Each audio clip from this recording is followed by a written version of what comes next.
Good evening, ladies and gentlemen. This is my disclaimer. Now, first I must thank Unni and Manoj and the RIC for inviting me to be here, to listen to so many new ideas and so much brilliant interaction from such a vast galaxy of people. So to the confusion that we've been having, let's add some more. Now, we know telangiectasia, by definition, is basically chronic dilatation of capillaries and other small vessels. Diabetes also happens to be a microangiopathy with microvascular abnormalities, and of course, microaneurysms being the most characteristic sign of these.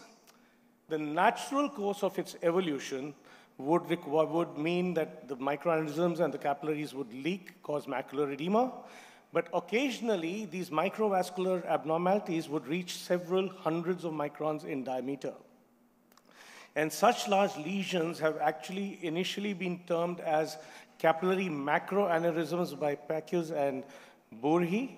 And then, because this was creating confusion, because we know macroaneurysm is a completely different thing, so Castro Ferrios actually coined the term telangiectatic capillaries to describe capillary abnormalities which were more than 150 microns, to avoid this confusion with the term normally used as retinal artery macroaneurysm. And it's important because these capillary macroaneurysms were actually associated with persistent DME refractory to intravitreal injections very often. Now, TELCAPs or telangiectatic lesions in diabetic macular edema are defined as isolated or clustered large punctiform lesions, and these are hypersinuscent on late phase ICG at more than 10 minutes. Just to show you, this is from the original article, you can see, I'm sorry.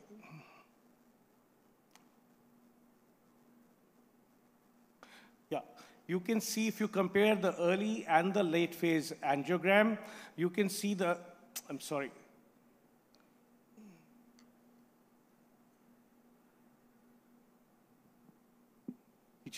Oh.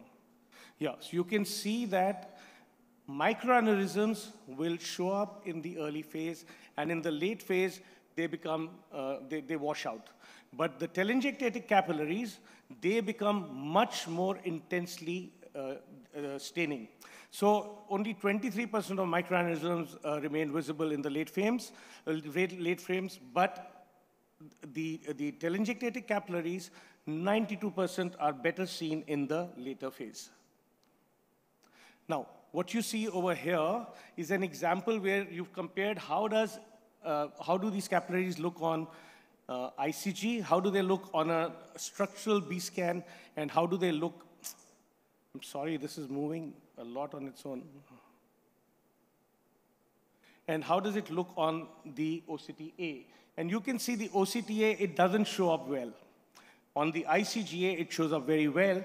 On the OCT, structural OCT, if you know where to cut the scan from, you see it very well. Now, so OCT angio is not the way to go. And the reason I'm mentioning is because the topic was OCT angio, whereas actually you don't see them on OCT angio. The only way to see them is, as I mentioned, basically because the flow gets affected in these telangiectatic capillaries, the wall gets thickened, intraluminal material collects within them, so there's very poor detection on an OCT angio. So that's not the way to go. The other ways to image this are infrared reflectance imaging or OCT through the area of the capillaries, as I showed you. And in this study by Rowe, he showed that 85% of the lesions could be seen by infrared reflectance imaging. And you can see that over here in this image. You can see that there is the hypofluorescent area, and within that there is the small hyperfluorescent area, and that's the characteristic picture of this, as opposed to the microaneurysms, which are completely different. On the other hand, in the OCT, you can see that there's material within it. It's hypo-reflective, and the wall is hyper-reflective. Now, the natural history of these capillaries is that if they remain present after, that they remain there after 3 consecutive anti-VEGF injections and had a significant, these were the ones which had a bigger size. The bigger ones don't go away easily with anti-VEGF agents. The smaller ones, which are usually due to endothelial proliferation, are more sensitive to anti-VEGF agents. The larger ones, as they become more and more chronic, they become more advanced, they develop intraluminal material, and then they do not easily respond to treatment. They also possess an affinity for the ICG, so you can see them more easily. So now this is important because that means if you have refractory macular edema and you find these, then you know that the management has to be different, and we'll come to that just now. So how should you manage this? The first thing is when you have patients who are refractory to treatment, you need to do either an ICG-A or an infrared reflectance along with the OCT through the areas which are suspicious for telangiectatic capillaries. You may try first with 3 consecutive monthly doses of anti-VEGF, but if that's not working, the next treatment is focal macular laser, and the results are very gratifying. This just show you 2 different studies, one by Rowe, in which they followed up these patients after treatment for more than 12 months, and they found a closure rate of more than 70% in these patients following focal macular laser. So targeted focal macular laser is very effective in this condition. Similarly, there's another study by Pacus who showed the same thing, that in patients who had chronic vision loss, chronic macular edema, vision around 20 by 200, the use of laser, focal macular laser, targeted to these lesions caused a decrease in the macular thickness and an improvement in vision both. So we have a very good modality of treatment provided we identify them. So with proper identification, which means either ICG or infrared reflectance imaging, along with an OCT through the section to confirm the diagnosis, the optimum management with anti-VEGF agents and focal macular laser of these telangiectatic capillaries can help to improve visual outcomes. Thank you very much, ladies and gentlemen.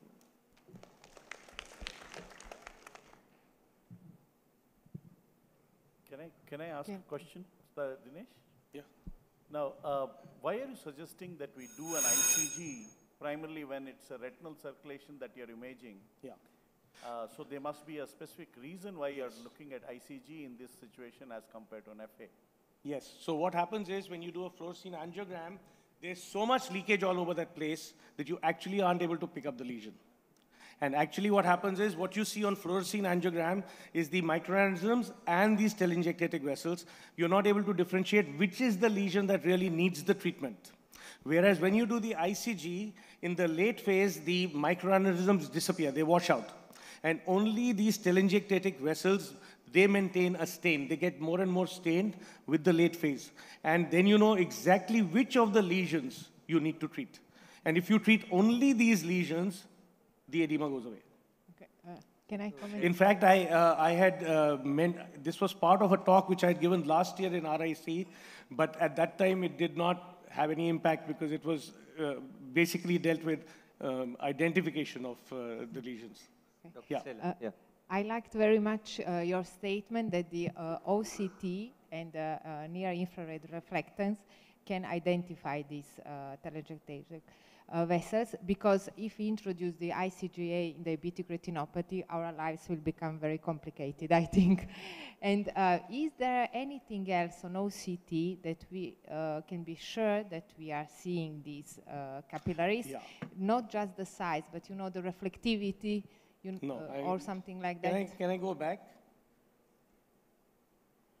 Look at this. Yeah. So this is not just size. This is the lesion cut exactly through the telangiectatic vessel, which looks like this. It has a wall. It's hyperfluorescent within it, but then it has hyper reflectivity corresponding to the material within the lumen. Yeah. Yeah. So it's characteristic.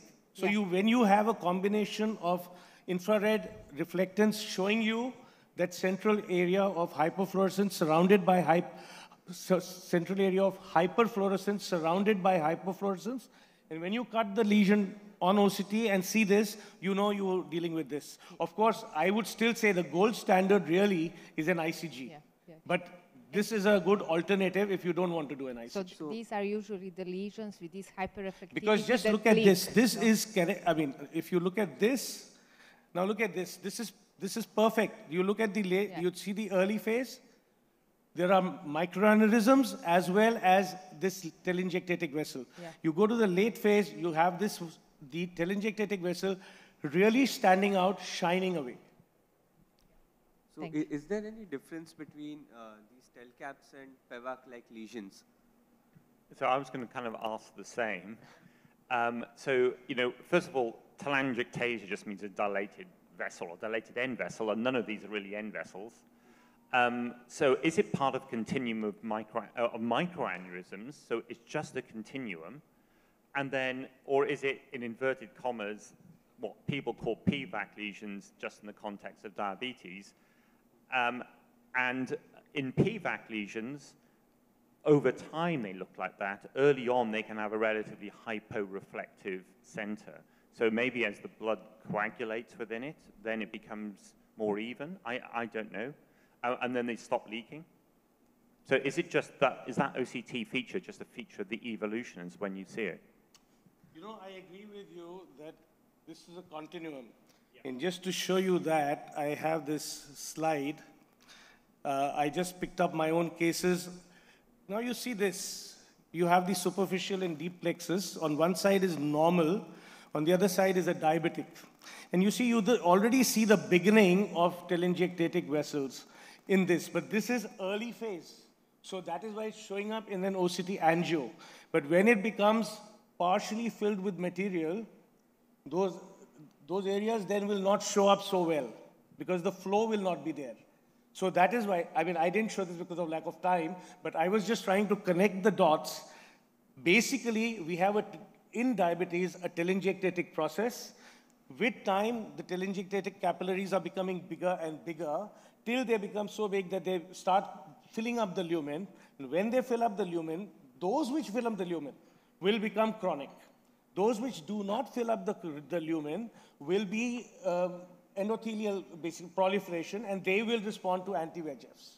These ones won't easily respond to anti-VEGF, and laser may be the way to go. Although the counter from my, obviously I'm looking at a different disease, not in diabetics, with PVAC, where when you get that, it's usually when, that could be the appearance post-laser as well in a PVAC lesion, and then the fluid goes away as you get that. So it's slightly the other way around, isn't it, for your observations? Yeah, so you know what, again, that's terminology, no?